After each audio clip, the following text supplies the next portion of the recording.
நான் மரபு சைவ குடும்பம். பரம்பரை பரம்பரையாக தமிழ்நாட்டிலே சனாதன இந்து தர்மத்தில் சைவத்திலே வேரூன்றிய கோயில் பெருங்குடி குலமான சைவ வேளாளர் குலத்திலே பிறந்து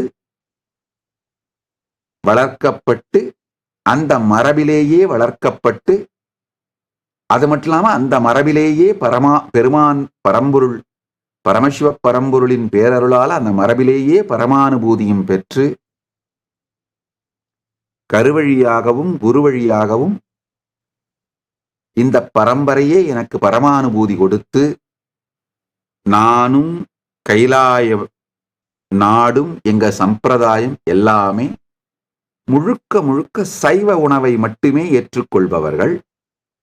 நான் முதலியே சொல்லியிருப்பேன், சைவ உணவு மட்டும் இல்ல, சைவ உணவையும் இறைவனுக்கு நிவேதனம் செய்து பிரசாதத்தை மட்டும் சாப்பிடுற பிரசாதேரியன்ஸ். வெஜிடேரியன்ஸ் மட்டும் இல்ல, பிரசாதேரியன்ஸ் நாங்க. அது ஒண்ணு. பரமசிவ பரம்பொருளோட பேரலார எனக்கு என்னுடைய குலதெய்வம் கூட திருவண்ணாமலையில் இருக்கிற மகாமாரியம்மன். அவங்களுக்கும் பலியிட்டு பூஜை செய்கின்ற வழக்கம் இல்லை. அதனால சைவப்படையல் தான். பொங்கலிட்டு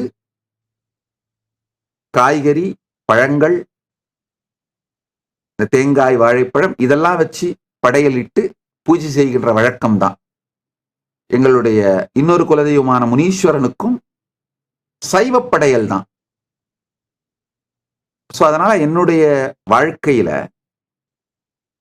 நான் பிறந்து வளர்ந்த குலத்திலே எங்க குலதெய்வங்களுக்கு கூட சைவப்படையல் தான்.